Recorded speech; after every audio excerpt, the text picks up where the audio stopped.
आजकल एक सीज़न है कि क्रिकेट बैट लेके भाग जाओ ताकि दूसरा मैच ही ना खेल सके। मेरा नाम है मोहसिन मंदान। अगर आपने मेरा चैनल सब्सक्राइब नहीं किया है तो काइंडली चैनल सब्सक्राइब कर लें। बैट लेके भाग जाओ ताकि कोई भी दूसरा मैच जीत ना सके। यही वाहिद हल रह गया है पाकिस्तान क्रिकेट टीम का भी कि भाई दूसरे ओपोनेंट का बैट ले लो ताकि आप मैच ही ना हो और आप मैच जीत जाओ। वरना अगर दूसरे ओपोनेंट के बाद बैट हुआ तो पाकिस्तान क्रिकेट टीम तो नहीं जीत सकती। क्योंकि अगर उनकी जो हालात चल रहे हैं हमारे बैटर्स के, बॉलर्स के या फील्डर्स के, उस लिहाज से तो हम किसी भी तरह जो है वो जीत की तरफ बढ़ ही नहीं रहे हैं। 4 महीने हो चुके हैं, हमें 4 से 5वां महीना चल रहा है और हम मुसलसल पाकिस्तान की टीम सिर्फ हार, हार और हार देख रही है। और जब उसके बाद जब ढिठाई के साथ आके हमारे करता धरता कोच चाहे उमर गुल हों, चाहे हफीज़ साहब हों, वो आके ये बोलते हैं कि नहीं हमने तो बहुत अच्छा खेला। नहीं जी, हमारी टीम तो बेटर रही नहीं, हमें कुछ चांसेस, हम बहुत सारी जगहों पे बहुत अच्छे थे लेकिन कुछ चांसेस हमने मिस किए। देखें, जो जो गया वो गया, हार इज़ अ हार होती है। और ये नहीं देखा जाता कि हाँ नहीं जी हम अच्छा कर रहे थे, हम अच्छा करते करते हार गए। तो भाई यही तो पाकिस्तान का नाम है कि पाकिस्तान जीती हुई चीज़ हार जाता है। अब देखिए दूसरा T20 इतनी अच्छी पोजीशन पे ले आए थे आपको फ़खर ज़मान। जिस तरह की उस लड़के ने हिटिंग की थी, वो इस पोजीशन पे आपको ले आया था कि आप मैच जीत जाते। फ़खर ज़मान क्या आउट हुआ, फिर बाबर आज़म ने बड़ी कोशिश की लेकिन नीचे लेवल के सब कोलैप्स हो गए। अब मैं हैरान हूँ कि इफ्तिखार फ्लॉप हो गए, फिर आज़म खान, ये दोनों मुसलसल फ्लॉप हो रहे हैं और कंसिस्टेंटली फ्लॉप हो रहे हैं और पाकिस्तान टीम का हिस्सा हैं। ये बहुत बड़ा सवाल है। दूसरा सवाल बार-बार मैं उठाऊँगा, रिज़वान की परफ़ॉर्मेंस लास्ट उससे अच्छी नहीं चल रही है, लेकिन उनको चाहिए, उनको ओपनर बनना है तो वो ओपनर बनने पे तुले हुए हैं। अब रही बात साइम अय्यूब की, साइम अय्यूब को भी एक चीज़ समझने की ज़रूरत है कि दिलेर बनना अच्छी बात है लेकिन दिमाग यूज़ करके दिलेर बनना बहुत फ़र्क होता है। साइम अय्यूब को पता था कि उस तरफ फील्डर बाउंड्री पे खड़ा हुआ है, तो दिलेर बनो तो ताकत भी तो लगानी पड़ती है ना, तो दिमाग से खेलो। कोई और जगह नहीं मिली थी शॉट मारने की जहाँ उन्होंने फील्ड सेट की थी कि उनको पता था आपकी वीकनेस का, और वही टारगेट किया न्यूजीलैंड ने और आप आउट हो गए। तो आपको दिलेर तो आप हैं, इसमें कोई शक नहीं है, आपके पास स्किल्स हैं, आपके पास टैलेंट है, लेकिन आप उसको यूटिलाइज कैसे करते हैं, कब यूज़ करेंगे, ओवर कॉन्फिडेंट मरवा देता है और यही चीज़ साइम अय्यूब को मरवा रही है।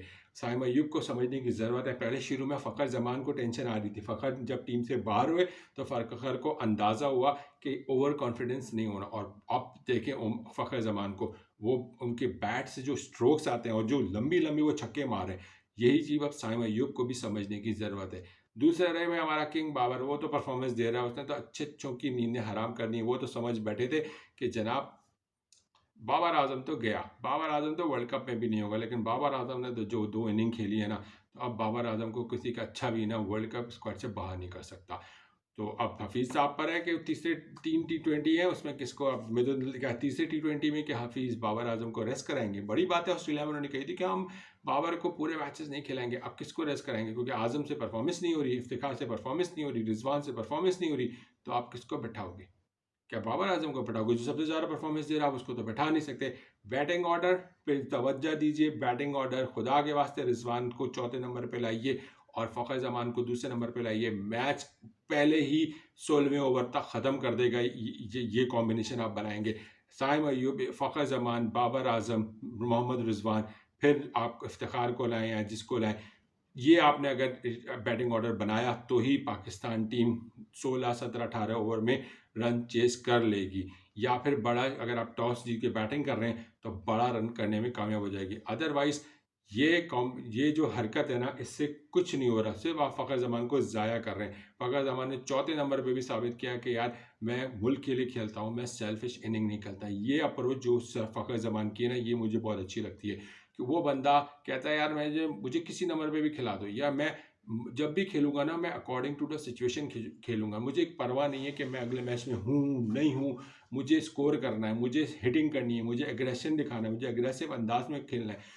ये चीज़ फ़खर ज़मान की को कामयाबी की तरफ ले जाती है। अभी आप दूसरे प्लेयर्स को ले आते, अब अभी ले आते अब्दुल्ला शफीक को, ले इमाम को, आपको नज़र आ जाएगा कि सेल्फिश अप्रोच क्या होती है। ये जो सेल्फिशपन है ना, ये सेल्फिश अप्रोच अपनाई हुई है, ये बहुत ख़तरनाक है।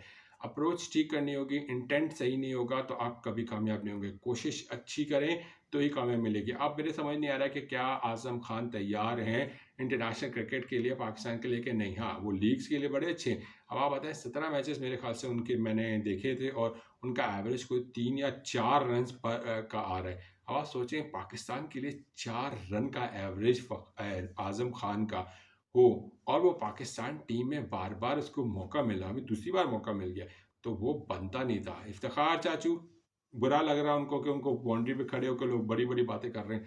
तो भैया परफॉर्मेंस दोगे तो ही बनोगे, वरना चाचू तो फिर चाचू ही कहेंगे ना, चाचा आ गए तो वो उसमें जी राइट है। चाहे कोई भी फैन हो, वो बैठा हुआ है बाउंड्री पे, वो आपको कोई भी आवाज़, आपको बुरा-भला थोड़ी कह रहा है, आपको कोई बैड वर्ड्स थोड़ी कह रहा है। तो आपको क्यों इतना बुरा लग रहा है? आपको किसी को भी चाचा कह सकते हो, तो आप क्यों इतना दिल पे ले रहे हो? आपका काम है अपने रन्स करना, अपना कंसंट्रेशन ग्राउंड के अंदर रखना, यानी कि ना कि ग्राउंड के बैक पे रखना। ये बड़े खिलाड़ी की निशानी होती है। सो रन्स करें इफ्तिखार साहब, बैट से रन्स होंगे, मुँह से, भरमबाजी से, क्राउड को आँखें दिखा के कभी भी कोई किसी को बुरा-भला कह के कोई फ़ायदा नहीं होगा। नज़र अपनी ग्राउंड की तरफ रखें बनिस्बत बैक पे, क्राउड जो भी बोले, क्राउड का तो काम ही यही है। सो पाकिस्तान टीम कहाँ तक जाती है, इस बारे में आगे तक मेरी वीडियो का इंतज़ार कीजिएगा। अगर आपने अब तक मेरा चैनल सब्सक्राइब नहीं किया है, तो काइंडली चैनल सब्सक्राइब कर लीजिए। बाकी अल्लाह आपका करम करेगा। अल्लाह हाफ़िज़।